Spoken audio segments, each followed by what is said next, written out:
sonra oradan ağaç getiriyor. O Şirin Koruyanın başı. Oradan beri maşın yolu geldi.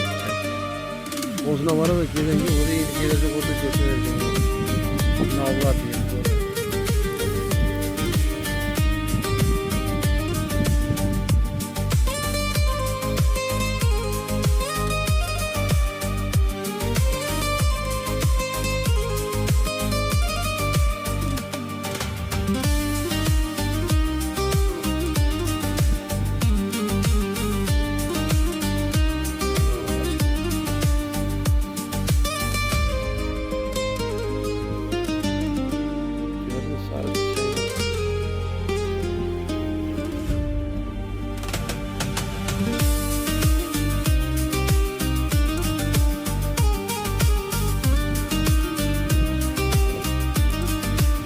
Her kişinin brigadası oldu. Haftık nazarlıydı.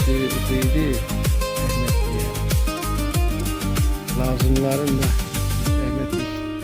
Allah'ımızın rahmet eylesin. Musası deyirdik. Daha o vaxtı ləqəblə deyirdi. Bax o deyir, deyirdi. Həmdəm dayıcıl rahmetli.